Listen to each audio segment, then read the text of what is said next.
Joseph, you can't go to sleep feeling like this. I'm sorry for everything, and I know you need space, but I'm here for you. You don't need to feel so lost. Joseph, have I ever told you what my mother was like?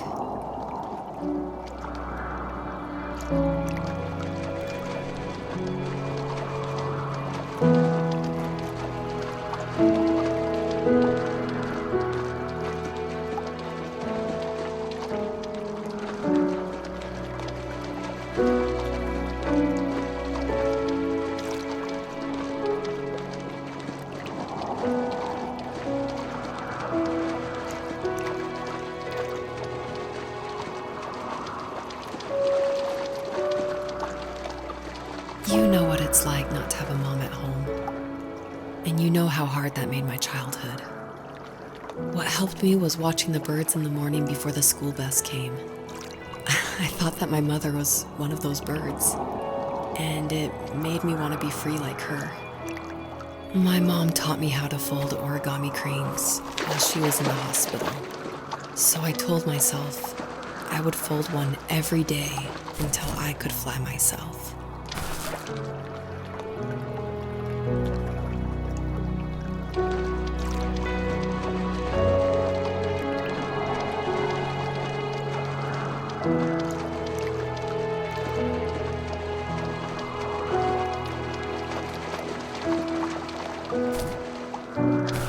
I think we both have always loved animals, and for me that love started with a dog. Sometimes this Rottweiler would come up to our property line and wait at the fence for me, but only once in a while. I was sure to check every day immediately after school, and it usually ended in disappointment. I would even steal money from my passed-out dad just so I could buy these off-brand dog biscuits. Even when she did stop by, she never went beyond the fence. Why was she so scared?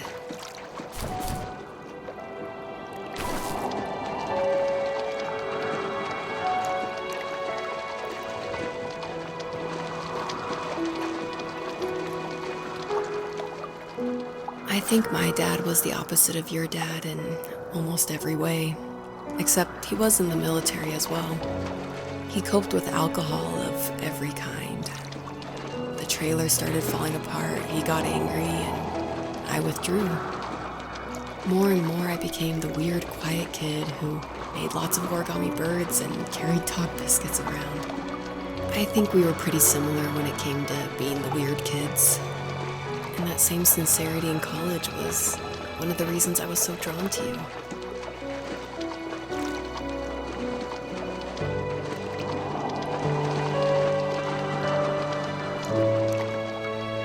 Life got worse and worse, and at one point, I really didn't think I could survive another day with my soul still intact.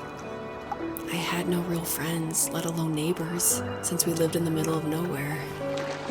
I should have talked to my teacher, but I was scared what he would do if he found out. As I waited for the school bus one morning, I walked around until I found something in an abandoned shed.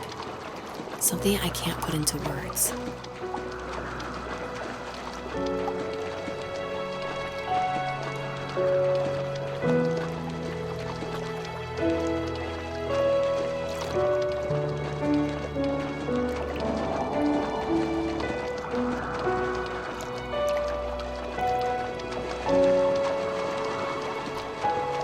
I summoned courage I didn't know I had, and I broke into my dad's room and found the key to the shed where he had locked my bike.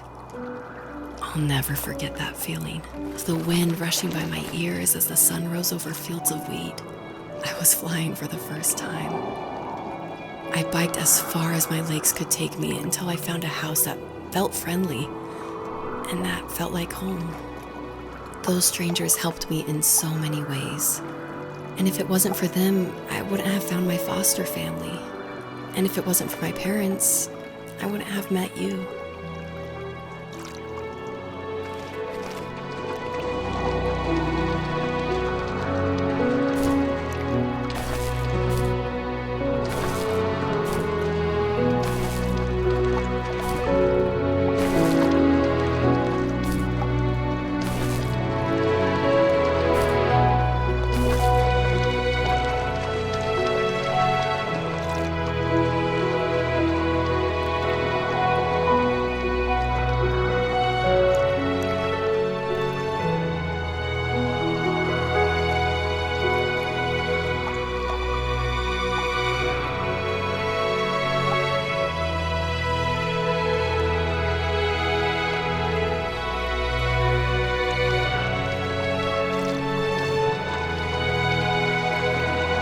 You have strength, Joseph, and you're not as alone as you think.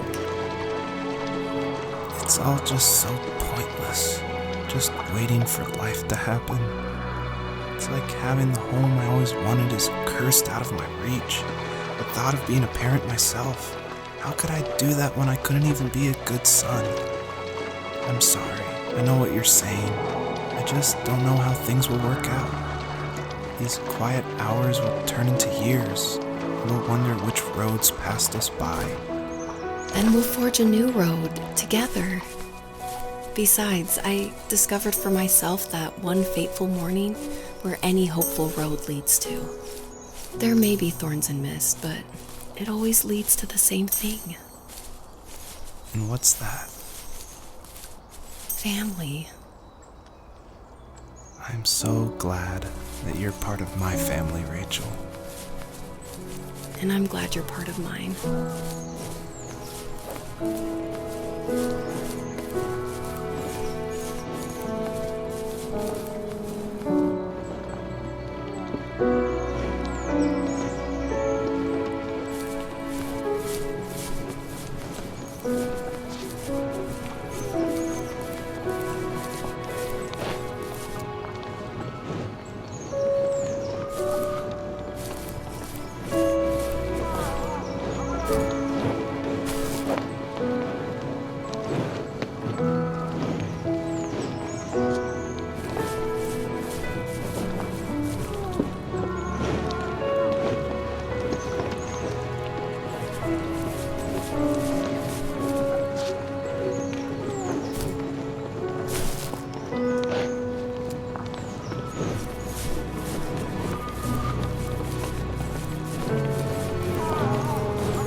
The fox knew her last cub would